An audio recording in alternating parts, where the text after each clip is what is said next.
Hello and welcome in, everyone. My name is Hong Win, and I'm part of the Careers and Professional Development team here at WGU. We're so glad to have you here for Career Quest. It's been an incredible series so far, and we're getting ready to wrap the season up. So we're excited that you're here with us today. It is such a pleasure to have our speaker with us for today's session. We're joined by Joe, who is a senior recruiter at Fiserv, and he's also a leading voice on LinkedIn, where many of you might know him as the Job Father. He's built a strong following by sharing practical, honest advice around applications, interviewing, LinkedIn strategies, and personal branding.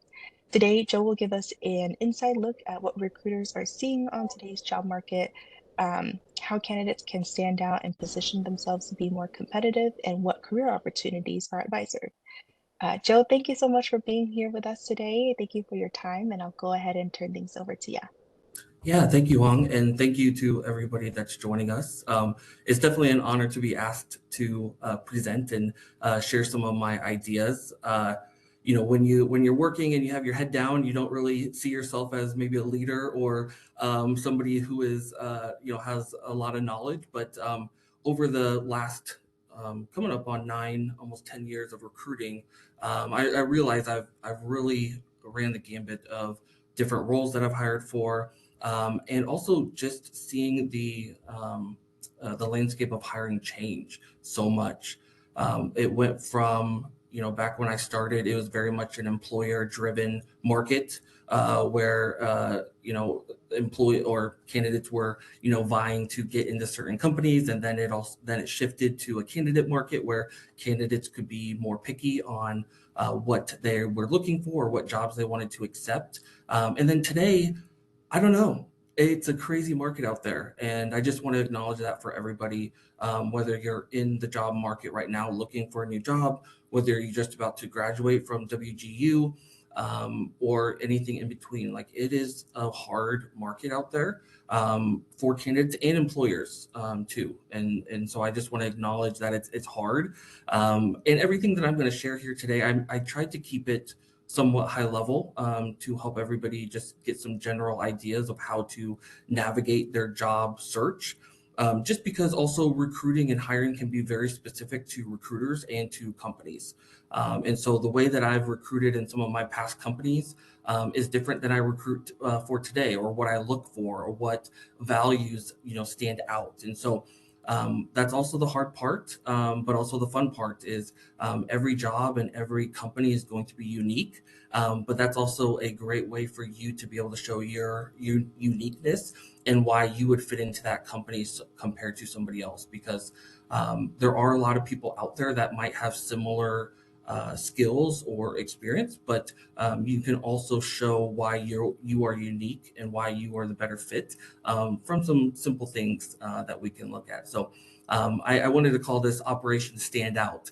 A couple of books that I've been reading recently have been somewhat military focused, or at least written by former military people. And so Operation Standout really stood out to me because it's very much a system of how you can hopefully put yourself first, to be first in line to hire. So hopefully we're going to talk about applying smarter, interviewing better, and then hopefully getting hired. So again, I'm Joe. I am a senior recruiter here at Fiserv. I've been here for about 2.5 years now. And crazy enough, I did not ever think I'd want to be a recruiter. And so whether you are pursuing a job in the career field that you're graduating from or not, everybody has a unique path, and there's not one path that you have to follow. Because I graduated in 2013, I probably shouldn't have put that on there. I don't, dating myself, I feel so old. But graduated from the University of Nebraska-Lincoln with my bachelor's in nutrition, exercise, and health science. So I wanted to be a physical therapist. That's what I went to school for. Tried to get into a physical therapy school my first year and didn't get into any. And so then I had to reevaluate what I really wanted and what I was looking for. And after some soul searching and just doing research online and talking to mentors that I had, I realized that physical therapy would be something that I would like, but I wouldn't love. And so I felt a little bit lost, I'll be honest with you. I was lucky enough to find a company called VM Innovations, who eventually turned into Spreetel. If you're in the local area of Nebraska, or some of the other major areas of Pennsylvania or Texas or places like that, you might have heard of Spreetel. But that's kind of where they got my start with them in recruiting. So I was in customer service, just needing to get a job to pay the bills and things of that nature. And they were just starting their outreach for recruiting. And so they asked anybody and everybody if they wanted to help with career fairs. And I volunteered, and that's when I fell in love with recruiting. So sometimes it's about taking a leap, seeing what's out there and just saying, okay, maybe this might be for me or not. But because I started my career in the uh, collegiate field or campus recruiting area, I definitely have a love of that, and that's why I love giving these talks to students who are in college or and about to graduate, or maybe alumni who have graduated, within the last couple of years as well. Again, I started in May 2017. So while it doesn't seem like a ton of experience, maybe compared to other recruiters who have been doing it 20 years, I definitely feel like the roles that I've had and the companies that I've worked for were very much startup focused. And if you've ever worked in a startup, they kind of count their years in dog years. So it feels like I've been recruiting for 20 years, even though it hasn't been that much. But I've really recruited for anything and everything, business roles. So you can think of just operations, accounting, anything that's going to run the business. Go to market is going to be more of like the sales, customer service, account management, technology, obviously. So like software engineering, product management, and then also some more fast hiring roles like warehouse jobs and more blue collar work as well. So happy to be talking to everybody here. It's a little bit weird that I can't see you. I'm just looking at my screen, but I hope everybody's kind of waving back a little bit and is excited to kind of dive in a little bit more. So let's kind of go over what we're going to talk about. So again, let's look into applications. So how you can help yourself stand out in applications. Interviewing is going to be a really important one as well. So we'll talk a little bit more about how you can make sure that you make that right first impression when you do get the interview. And then we'll talk about LinkedIn and just your overall personal branding online. That will help also kind of get your name out there. And then hopefully I can answer any questions that anybody has during the presentation. So let's get into applications. So job searching. The biggest thing for that, in my opinion, is looking at the companies that you want to join.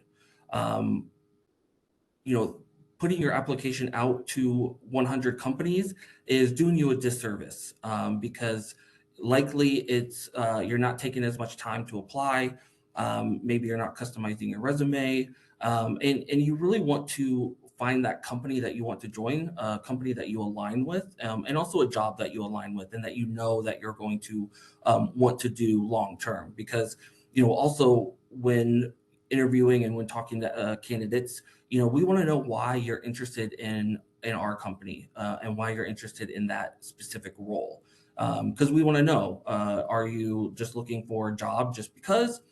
Which again is valid, because obviously we all have bills to pay and we all need a job at the end of the day. But knowing that a candidate has a specific draw to a role or to the company, or has that tie, gives us the impression that you're going to want to stay with us long term, compared to what we would call quick quits, where people start a job and then quit within the first 90 days or sooner.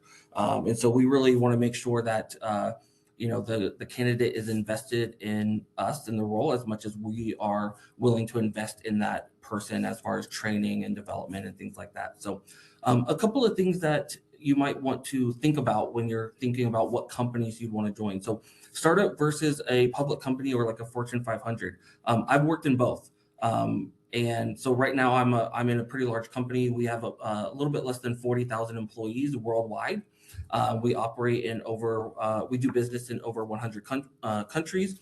And we have offices in, I want to say five 5 to 6 different countries as well. So, you know, you can get that large feel where maybe you're a smaller fish in a big pond, or a startup where you know you might be one of 100. Actually, when I started at VM Innovations, I was employee number 98, I believe. And when I left there, they were close to 1,000 employees. So you can kind of think about that. Now, obviously, there is risk and rewards that might come with that. Startups are maybe a little bit more volatile compared to a larger public company like ours that has been around for 40 years. So just kind of thinking about what sort of environment you would want to work in, what works best for you. You know, I would say public companies or larger companies might have a more traditional feel, compared to startups might have that more, you know, innovative, fun, California, San Francisco type feel. That if I can be stereotypical, you know, some of the startups kind of feel like that. But you know, really looking at, you know, what is the company's mission, what are their values, and what products do they have? Because at the end of the day, every business is selling something. It's selling a service. It's selling a product. It's doing something for the consumer, and so something that might align with you as well. Um, Thinking about what your desired role is. So again, that might be one specific role. Maybe you're just looking for project management, or you could be looking at multiple different roles where it's, you know, project management. It could be account management. It could be sales. There's a lot of different roles that might fall into one little category. Which again, it's okay. You don't have to get as specific as one specific job title, but also just knowing what you're wanting to do and where you're wanting to go. Another thing with that, though, is thinking about the role that you might have might be a little bit higher level than a company is willing to hire somebody maybe right out of college. So think about maybe some roles that could help build your skills so that you can then get into the desired role. So one of the ones that I think about, that I get a lot of questions about, would be like cybersecurity, which is awesome. It's definitely a growing field right now. But at least for the roles that I've hired for, they want at least, you know, 5 years experience, if not a little bit more. And so for somebody coming out of college, that can be really intimidating because you're like, where do I get that experience? Like, I need a job to get the experience, but you won't give me the job because I don't have the experience. Well, how can you fill those gaps for those years of experience? And so, you know, getting into the company that might have a cybersecurity role into a tech support role or an IT based role, you can build your skills while you're still working at the company. That way, you can still network with the cybersecurity team, and you know, kind of keep close ties on them. And when they have an opening, and you know, companies are a lot more likely to take a, I don't know if risk is the right word, but you know, hiring somebody that might not have as much years of experience as they're looking for, knowing that they've been an internal person with the company for 2, 4, 5 years, compared to maybe somebody who is external, that doesn't have all the requirements. So being an internal candidate definitely can pay its dividends long term. Also, the industry that you want to get into. Again, you know, I'm in financial technology, which is different than, you know, finance or wealth building or investments, and so those things can be very different, but they can also be similar too. And then also just looking for, you know, looking at the skills that you have and the company's looking for as well. That could be hard skills. That can also be soft skills. So just kind of think about the job that you're looking for. Project management, customer service, sales, those are going to require a lot more soft skills than maybe software engineering or accounting, where they might need more hard skills of like, you need to know how to do this specific thing, compared to we need a certain personality in a way for a certain job. So just kind of thinking about those different things and really trying to narrow down what you're looking for, and then match that to the company or to the role that you are eventually interested in.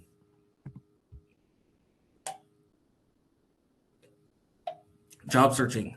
So this is the hardest part. It can feel like a full-time job, if not more. It can, especially for somebody who is in a situation that really needs a job, it can be so stressful. But you know, give yourself some grace. It's a tough market out there for everybody. But a couple of things that you can do to kind of help yourself. So staying organized. So if you're an Excel person, or what is it called? I just lost it. Not Canva, but the Airtable, something of that nature, where you can keep track of, okay, what companies am I interested in? What roles am I interested in? And then maybe what applications I've actually put in to the company. So staying organized is really good. So then, one, you're not double applying to roles, but then two, it can help with follow-ups. So if you know that you applied to a job maybe 2 weeks ago and you haven't heard anything, whether it's a positive or a negative, as far as them declining you or wanting to do a phone screen, you can follow up. Most companies will have some sort of HR email that you can email into, or if you're able to find the recruiter for the role or a recruiter, sometimes they're able to help you out and at least let you know where you are in that process. And then setting goals is going to be a big one. So I found this online. I forget exactly where I found it, but I did not create this. I'll just put that out there. But somebody had created a chart of, okay, what do they love doing in a job in general? What do they hate or not like? What are some must-haves in the job that they do eventually accept? What are some deal breakers? And then did some self-reflection on strengths and weaknesses, which I thought was awesome too, because at least then you can go into an interview and then hopefully job knowing, okay, this is where my strengths are, but this is where I need to kind of work on, different things. And then also short-term career goals, long-term career goals, personal objectives. I think those are all important. The more that you know about yourself, I think the better. And I think that'll help you go into the interview confident, especially for the role. So it's not to say that you go into the interview saying, okay, I'm good at this job, but these are the things I'm really, really bad at necessarily. But, if they did ask about certain, let's take the first one of relationship building. If they asked you a question about relationship building, you could at least frame it of, this is something I'm working on. These are the things that I'm doing to elevate myself within relationship building, things of that nature. So just having goals, I think it's a lot easier. Think about if you're driving your car. It's a lot easier to get to an endpoint if you put it into the GPS and you know where you're going, compared to I'm just going to drive around my city and hope I land upon it. And so you want your job search to be similar. This is the type of job I want. This is the type of company or the certain company I want to join. And then these are the things I'm going to do to take that action. So those, step by step type things are going to help guide you more than just throwing out applications to anybody and everybody that has openings and seeing who sticks. I think some analogy people use is throwing spaghetti at the wall or something and seeing what sticks. It's going to be just a lot easier for you. And then just staying organized, just knowing, okay, this is where I'm at. This is what I've done. This is what I need to do. And then take breaks. Take breaks. I mean, seriously, it is mentally exhausting to apply for jobs right now. I see on LinkedIn all the time people who have applied for hundreds of jobs. It's a full-time job. And some of the other things that we're going to go over to set yourself apart, other than just applying, like it is a full-time job. So give yourself some grace, give yourself some breaks. Your mental health is way more important during this process. So just make sure that you're taking care of yourself during this time too. And then keep learning. That's also another thing that people will look for when they are asking or reviewing candidates, is what else are they doing during this downtime? Are they just looking for just waiting and sitting there waiting, or are they still being active, still looking for certifications, still taking online classes, even if they're things that aren't going to lead to a certification, you can still take online modules on YouTube or other places that can just kind of teach you about either the subject or industry that you're in, learning more about, applications or interviews or whatever it might be. But just, always learning and always growing is definitely going to be something that is attractive to employers long term. So let's talk about your actual application. So quality over quantity. So like I mentioned, really focusing on the company and the role that you want to land, whether that be, you're getting into more of an entry level type role to then hopefully grow into the role that you're looking for. or it's the actual job that you are searching for. But again, the quality over quantity is definitely going to help. My recommendation is to make a universal resume, so something that is that could technically apply to any job, but because you're focusing on quality, so you're only applying to, I don't know, 5 or 10 companies compared to anybody, then you can tailor that resume to them, or to the role.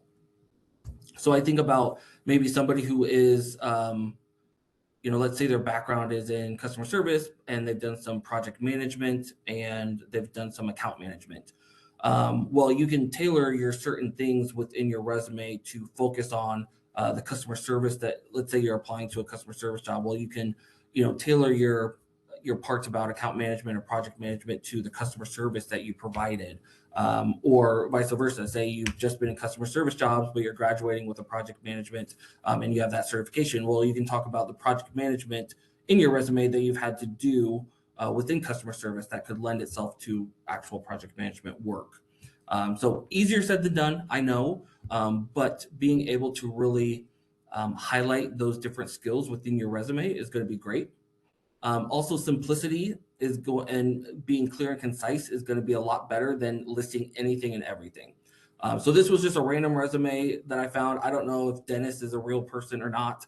I just looked it up on LinkedIn. But as you can see, it's very clear. It's very organized. And if it's really easy for me as a recruiter to be able to go and look at what I'm looking for specifically. So, I could be just looking at, okay, let me see their work experience. And maybe I just want to look at job titles first.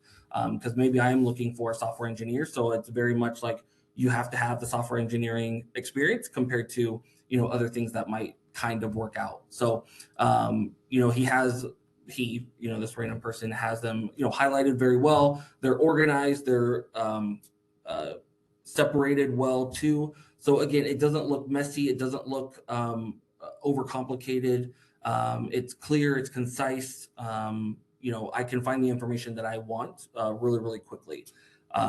So that would be maybe one thing that I see in applications that people don't put or don't do very well is they list anything and everything they can think of. Which, again, I understand that you want to show the employer that you've done so many different things, but there's a way that you can condense that to let them know, hey, I've done a lot, without overwhelming them, because right now for employers, for some jobs I've seen on LinkedIn, some people post jobs and they'll get 1,000 applications in a week.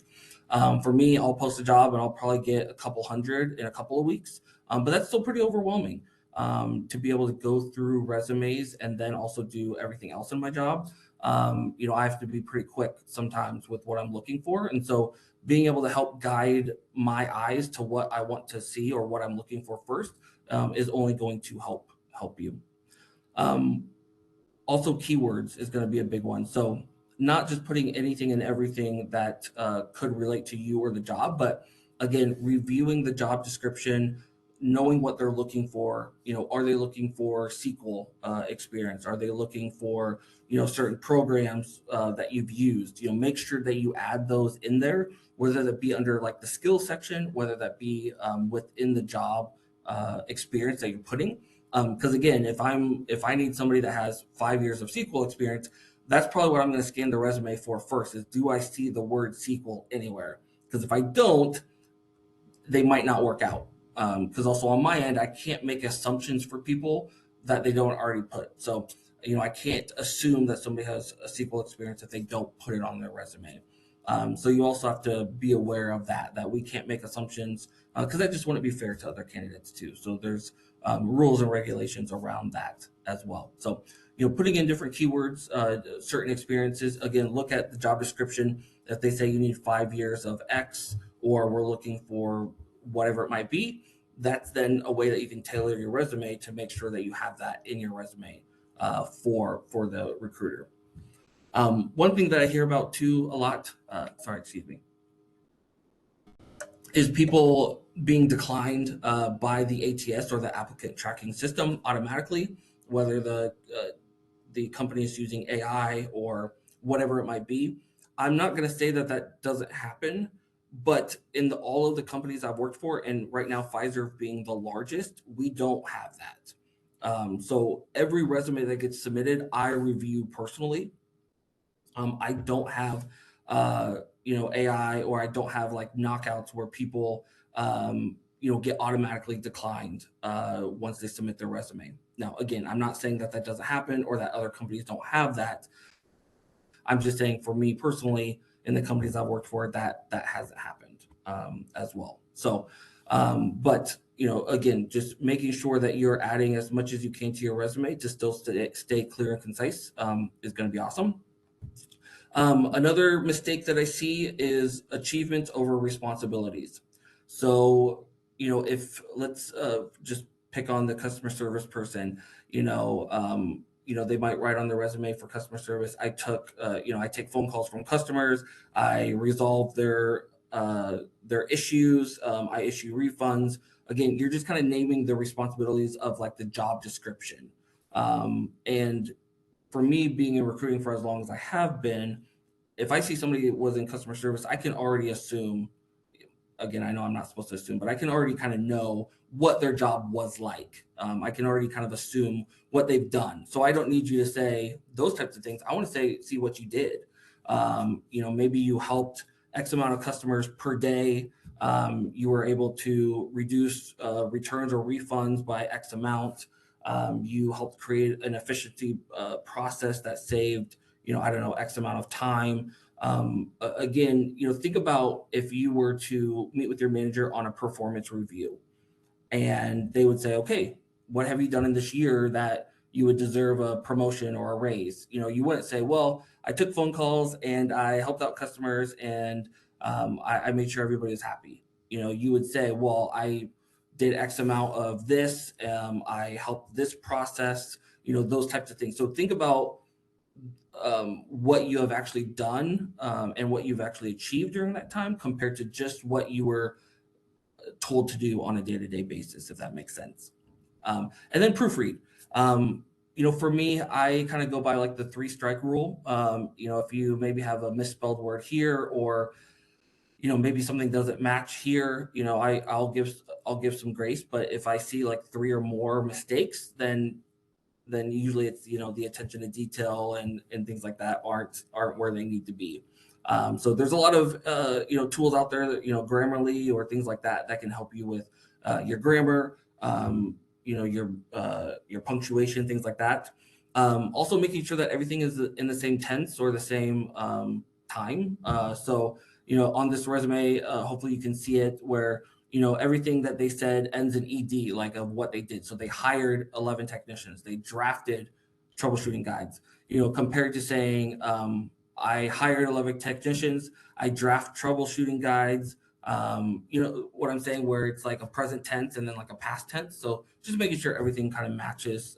It just makes it easier, or not easier, but it looks better reading wise. So it's just little things like that can set you apart. That small attention to detail. If I would even say for this person on the first job, since they're still currently in the job, to maybe have it more in a present tense, and then the other jobs in a past tense, if that makes sense. So proofreading is definitely going to be a big one. Last thing I would say on applications is save it as a PDF. That is going to help you with submitting your applications to a lot of companies, to make sure that the formatting stays the way it needs to stay. Things don't get jumbled up. It doesn't look like a mess. And then also it's more professional to submit it as a PDF compared to like just a Word document, where I can open it and like edit it myself if I wanted. It's just going to be better just to save it as a PDF and upload it that way, as well. Okay. Hopefully that wasn't too overwhelming for everybody. But submitting your application, it's a process, and again, doing it right the first time, and doing it to the specific companies is definitely going to pay off, compared to just email blasting your resume to anybody and everybody. Let's talk about interviewing as well. So some ways that you can elevate your interview skills, and this can be for phone screens, and this can be for in-person interviews. Definitely, you want to make a good first impression for that phone screen. I mean, um, recruiters are the gatekeepers to the company.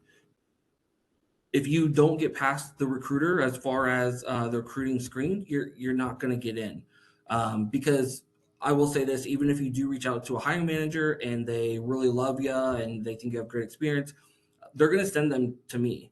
And then I'm going to say, well, before I submit you for an interview, I'm going to talk to them first. And so you still do have to make sure that you have a good impression with recruiters, to still move on, in the interview process. So big thing, researching the role in the company. You don't need to know everything. We don't expect you to know everything. You don't work for us, and so we don't expect you to know everything. But coming in with knowledge about what the company does, how do they make money, how do they service their clients, what are their products that they're even offering. I mean, those are going to be big. I've definitely talked to people where I'll start off and I'll say, hey, before we even get started with your experience, tell me a little bit more about why you want to join the company, and what about us is interesting for you, or something of that nature. And so for people, they're like, well, I don't know, I just saw that you guys were hiring and I'm looking for a job.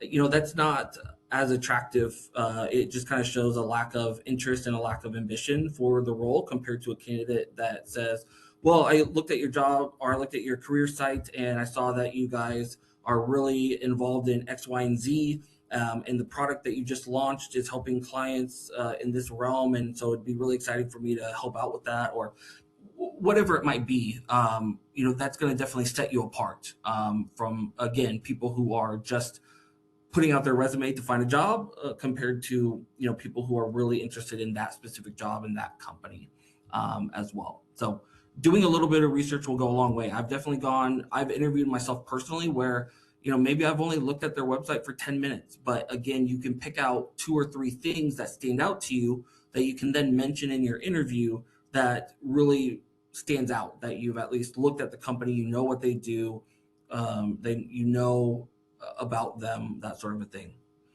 Another thing that I see kind of falter either in the phone screen or in the in-person interview is how you're responding to questions. So my biggest one is STAR. Starting. So if I say, I don't know, tell me about your last project that you've managed, and how did it go. You want to be clear and concise. That's another mistake that I see people have, is if I ask them for a specific example of them doing something and then they give me generics of like, well, I would talk to the client and find out their needs on their project, and then work with my team to get those implemented, and then we got it done for the client. That's not as specific as saying, well, I worked with X client. Their needs were they needed to implement the software and they needed to, make this process more efficient. And so this is what I did with my team to help it. And then this is the result. They loved it. It increased their production efficiency by 20%, whatever that might be. But, being very specific in that answer is definitely going to make you stand out, instead of just saying generics of like, well, I have done this, or I don't know, for customer service, I've worked with angry customers and this is what I would do in this situation. Well, I want to hear about times that you have done it, or at least adjacent times that might be similar. So knowing what, saying what the situation is, set the scene, describe what you had to do, what was the task, how did you achieve that task, and then what was the end result. Some people take star and make it stare. They add an E, what was the effect on you or the company? You can add that too, but making sure that you highlight that result is also going to show, okay, not only did I do what I needed to do for the client, but this was the actual result for me and the team and the client as well. So definitely don't forget the results portion, because that's another way that you can humbly brag about your accomplishments and what you've done. I've kind of already gone over, knowing the company mission, values, product, and recent news that you can reference there. and at least bring up, because again, even if you don't speak to it entirely, just mentioning, one or two values or missions, or hey, I saw on the news that X, Y, and Z happened. Again, you don't have to be an expert, but it shows that you have that intent and that intentionality to apply to that specific company at the end of the day. Going over the job description again, I kind of mentioned that before, but then if you look at what the job description is saying and what your responsibilities will be, that's a really clear indication of the types of questions they're going to ask you. If you need to know SQL, they might ask you about a time that you've used SQL, or your proficiency in SQL, or what your experience is with that. Or if you're going to need to work with accounts and help them grow, they're probably going to ask you about a time that you've worked with an account and how you've helped that account grow. So it's pretty, if you really look at the job description, you can get a really good sense of the types of questions that they're probably going to ask you. And again, it's also going to make you stand out if not only showing that you can fulfill the job descriptions, but how can you add to the team? How can you add to the company? And then when it comes to interviewing, practice, practice, practice. Whether that be in the mirror, whether that be you recording yourself on your phone, those two things, as embarrassing as they might feel, nobody's going to know. Nobody's going to see you or watch you interviewing yourself or practicing responses in the mirror, or videotaping it on your phone and watching it back, and then you can just delete it. But I've found a lot of times that I have a lot of different quirks, I guess you could say. Just like right now, I'll say a lot sometimes when I'm a little bit more nervous, or just during a time that I want to make a good impression.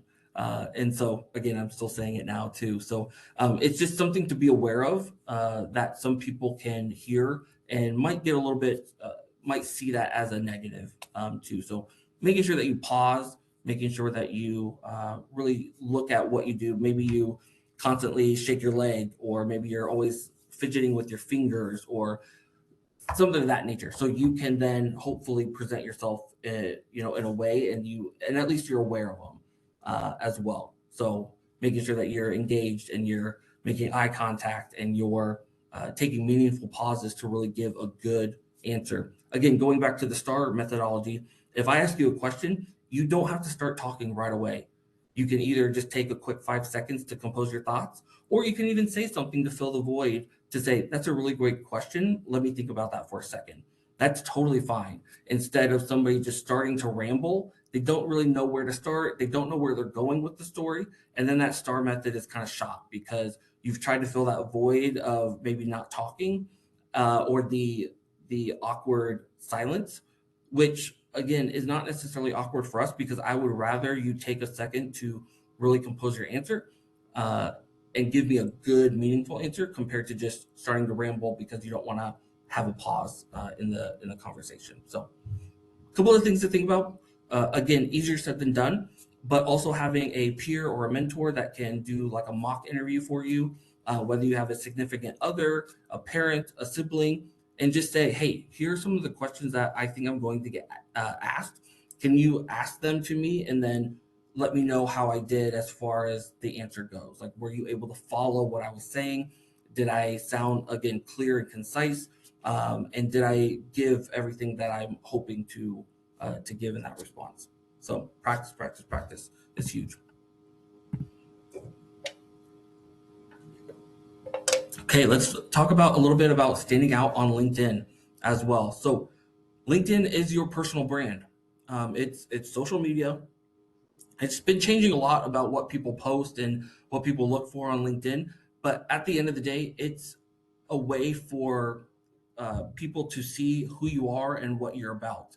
Now, it's not to say that if you go and apply, that I'm going to go look at your LinkedIn and really dissect it. But this is more on the proactive side, to get referrals or to meet people in your network, to maybe get like an inside referral, to say, hey, this person's really good, we should look at their resume. Or if it's a role that is a little bit harder to find, I might not be relying on resumes as much as I am relying on just going out on LinkedIn and searching for people and proactively reaching out. So optimizing for keywords, again, if there are certain things that you need to know for the industry that you're wanting to get into, certain certifications, make sure that that is on your LinkedIn. On the back end, when I search for people on LinkedIn, say again, I need SQL experience, I'll type in the word SQL and it will go through profiles and it'll show me profiles and highlight where on the profile it says the word SQL, exactly how. Or I can search in different ways. It's called Boolean searching. If you're interested in that, definitely research that, because that's another way that recruiters are looking for people on LinkedIn. So if you know how they're searching, you can optimize your profile to then hopefully have your profile be brought up when they are searching for people. Having a professional photo is huge. I undid my LinkedIn. I re-updated it, luckily, but I undid my profile, and you can kind of see the difference. If I were to look at somebody and both of these profiles popped up for a job that I'm looking for, I mean, you can make your assumption, but what person are you more likely to reach out to or be more excited to at least learn more about? Somebody who has everything filled out, they kind of have that brand. Again, I have my job father, I have the horse chess piece, everything like that. I have a profile photo compared to somebody who doesn't have anything filled out. It's just my name. I'm a recruiter and I'm looking for senior recruiter roles. Like, especially like in my job and in my industry, having that brand and that personality definitely helps me with candidates, compared to even if I just had my profile as the bottom one and I reached out to you and I said, hey, are you interested in this job? You'd be like, who is this guy? Like, I don't even know what he looks like. I can't make that connection to him, anything like that. So, having things filled out in a professional way, again, it doesn't have to be crazy. It doesn't have to be super unique, like the job father. It can just say like, senior recruiter at Fiserv, something like that. But again, having everything filled out in a professional way is definitely going to make you stand out compared to other people who don't have anything there. There is an about section too. Try to create a compelling story about you, whether that be your journey to where you are today, whether that be different experiences that you've had or different accomplishments that you're really proud of. Again, that's another way to show your uniqueness. And then when you're on LinkedIn, posting content consistently. So again, for me as a recruiter, I'm going to notice people that I see consistently compared to maybe not. And even if I don't see all of your posts, I can still go to your profile and see, oh, they have been active and they have been posting and commenting. So that's a way to engage with your network. Engage with people around you, build that credibility and that brand, so that if they are looking for somebody, they might say, oh, I've seen Joe posting a lot about recruiting stuff. Maybe I should reach out to him. He might be a good recruiter to look at, or he might have some insights into how to help me, or whatever that might be. So going with engagement, and again, bringing quality engagement, not just posting just a post, but really making it specific to you and what you're looking for. So networking on LinkedIn specifically is not about asking for a job outright. I'll get a lot of emails and a lot of messages of people, asking for a job right away. And I'm like, I don't even know who you are. We're not even connected. Or in the connection request, they'll say, hey, I'm looking for a job. Can you help me out? Which I get it. I understand. Don't get me wrong. But for me as a recruiter, and I'm assuming a lot of other recruiters as well, we get a ton of those. And so networking isn't about asking for that job outright. Honestly, to network appropriately, you should be giving way more than you're asking for. So posting content, commenting on other people's comments, putting yourself out there in that regard is going to be a lot better than not doing any of that. And then all of a sudden just reaching out to a random recruiter and saying, hey, I want a job at Fiserv. Can you help me? So it's about building trust and visibility over time. So posting thoughts, insights, articles, commenting and interacting. And then there was some controversy over using the LinkedIn open to work banner or not. I say use it. If you are looking for a job, for me as a recruiter, and I would say most other recruiters, we're probably going to go after the low hanging fruit first. And so we're going to look for people who are open to work, because that is going to be an easier sell to get you a job compared to somebody who doesn't. And now I'm trying to steal you from the company. If I can see that you're already open to leaving, that's going to be a lot more attractive to me to say, okay, well, they're already at that step of looking for a new job. So let's see if this is a good job that would be a fit. compared to somebody who might be happy in their job, and then I have to try to sell them to get them out of that job. Again, not to say that we don't do that or that doesn't happen, but as most people would do, we're going to take the low hanging fruit at least first to see how that goes. And the other thing about LinkedIn too, when you are reaching out to a hiring manager or a recruiter, another big mistake that I see is wanting the recruiter or that person to do all the work for you. And so what I mean by that is, I'll get a lot of LinkedIn requests of people, and they'll say, "Hey, we'll go back to cybersecurity. I'm graduating with cybersecurity. I thought Fiserv is an awesome company. Please let me know what openings you have. I'd be really interested." Well, that sounds good. And yes, it is my job to help people find jobs at my company, but because of all the people that I have applying and maybe reach outs that I'm already doing, that's now putting another onus on me to then go out to my jobs, and also maybe the job I don't even own. So maybe it's another recruiter that's doing that job that they're interested in, and trying to find out exactly what's open, and then coming back to the candidate and saying, "Hey, I have these jobs. Would you be interested?" Not as attractive to me as a recruiter compared to somebody saying, "Hey, Joe, I saw that Fiserv was hiring for a cybersecurity analyst. I saw this job posting and I applied to it. Would love to chat more if you're interested." Now I'm not the one having to go out and find a job for that person.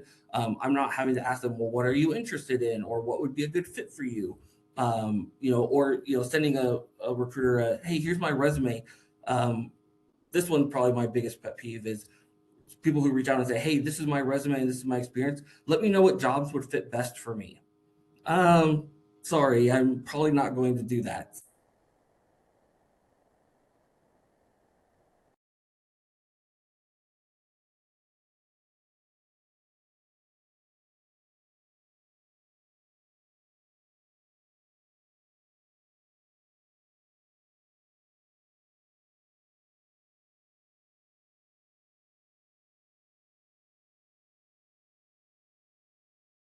"Hey, I found this job. I'm a good fit for it, and this is why. Let's talk more." So it's just that kind of that mindset. Again, I get why people do it the other way, but in this world and in this hiring environment, that's just not going to make you stand out. It's going to make you look a little bit more needy. And recruiters, I mean, we just don't have time for that. I'm sorry to say. We don't have time to, again, play favorites to this person, look over the resume, figure out what they're a good fit for, and then, find a job for them. It's just unrealistic to ask, especially for somebody that you never even connected with. You don't even know. I don't know you. You don't know me. That's a lot to ask. So hopefully I gave you some insights into kind of the world of hiring and what recruiters are looking for, and maybe some faux pas to avoid, and some other ways to make yourself stand out. Here's just a little plug that we are hiring here at Fiserv. We have not only full-time jobs, but we also have what we call our analyst program. It's not just for analysts. We've now extended it to almost every area of the business, but it is a 2-year rotation for early graduates or early career people, where you're able to get into a job and work that job for 1 year. At the end of the year, you can either continue in the same job or you can maybe move to an adjacent job that's similar. So it's a way for early career candidates to figure out exactly what they want to do, because you might think you want to do project management and then you get into a project management role and you're like, "I actually really don't like this."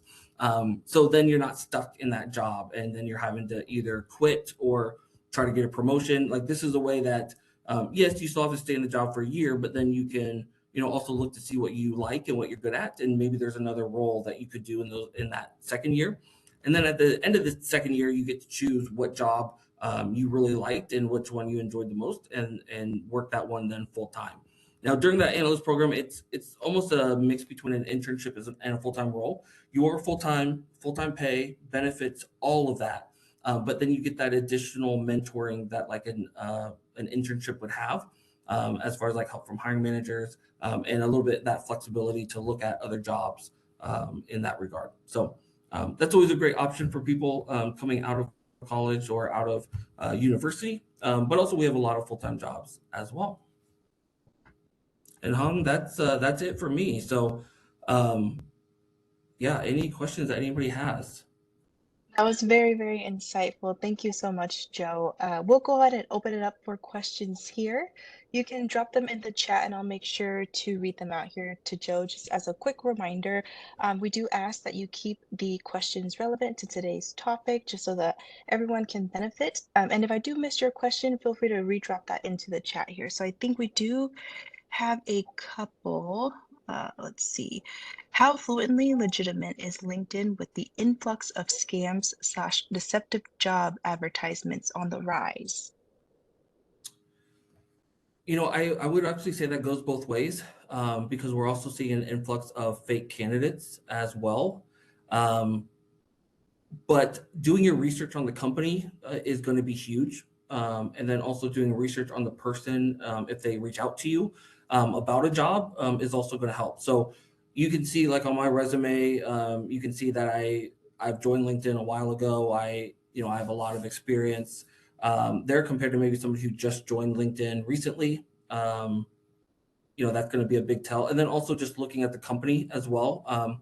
It is a little bit harder with startups, but that's where I'd caution you to really try to do some research online of the company, to see, is this a legitimate company or not.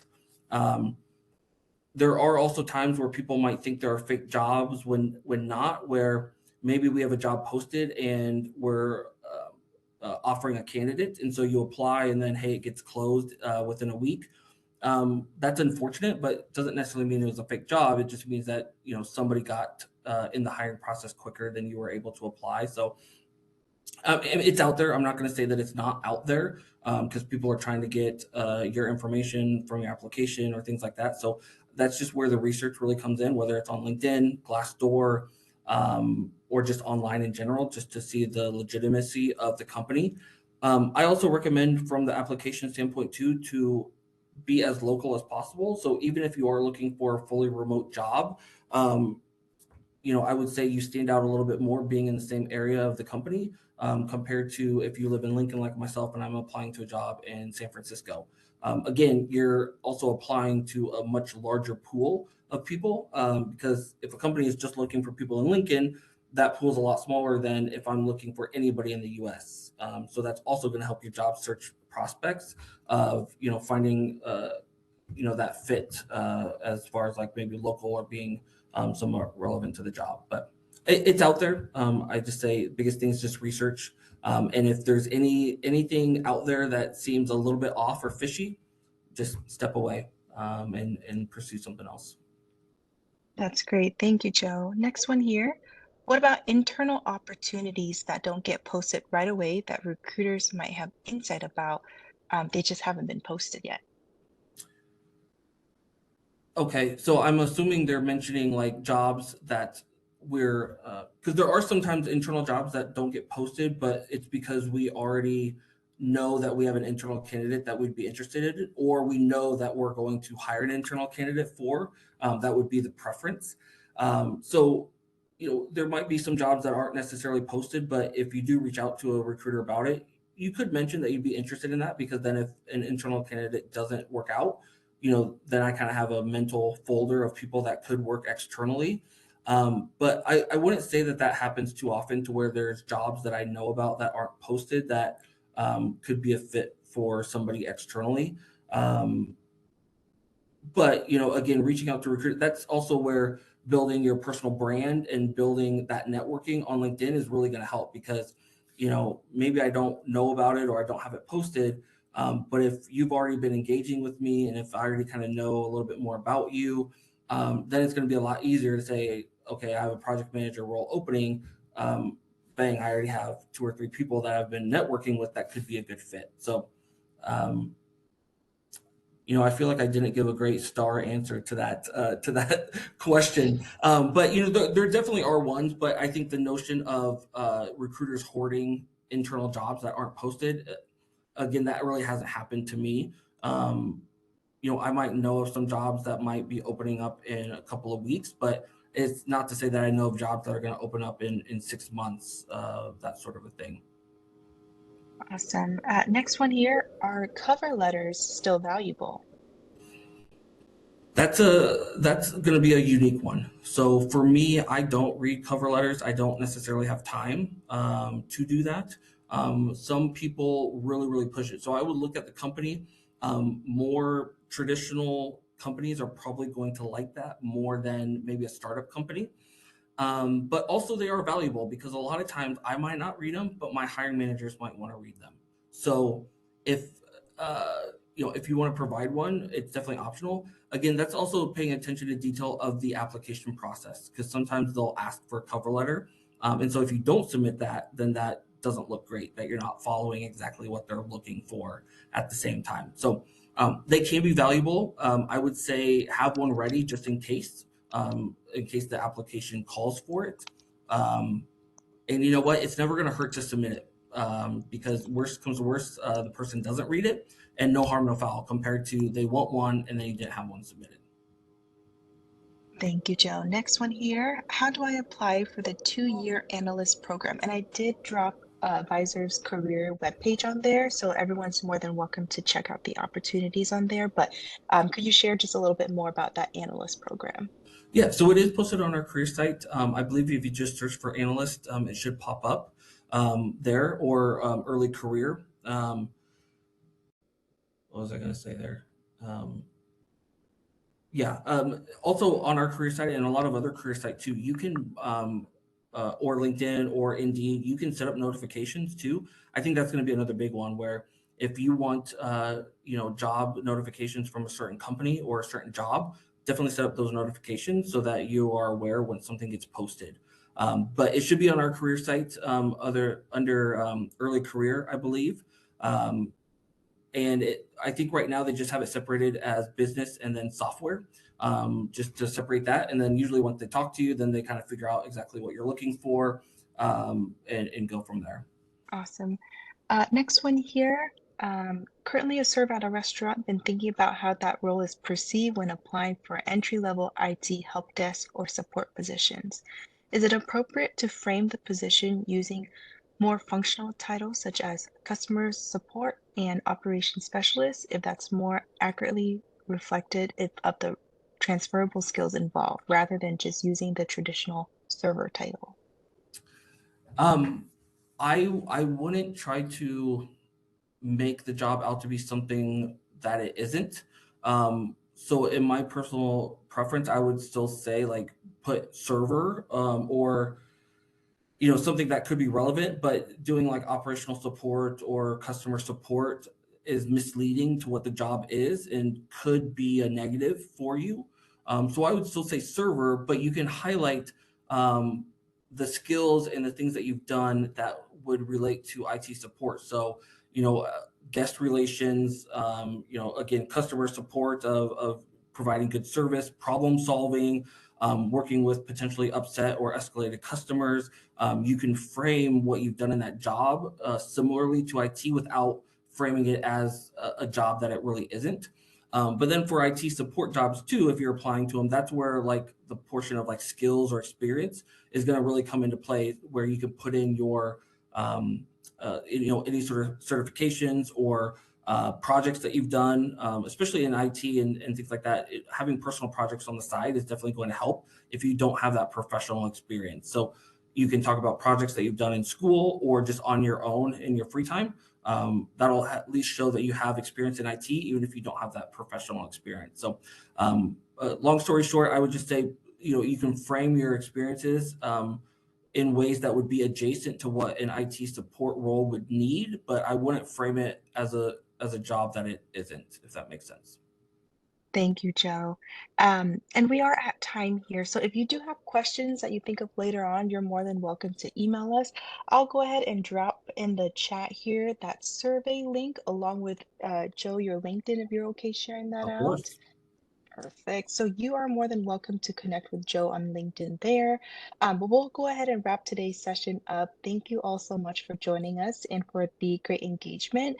We hope today's session gave you insights on how recruiters think, how to show up more strongly as a candidate, and what opportunities exist at Fiserv. Do keep an eye out for that email. We'll have the recording along with the survey and Joe's LinkedIn again. And then, of course, we want to extend a very big WGU thank you to you, Joe, for sharing your time and honest perspective with our students and alumni today.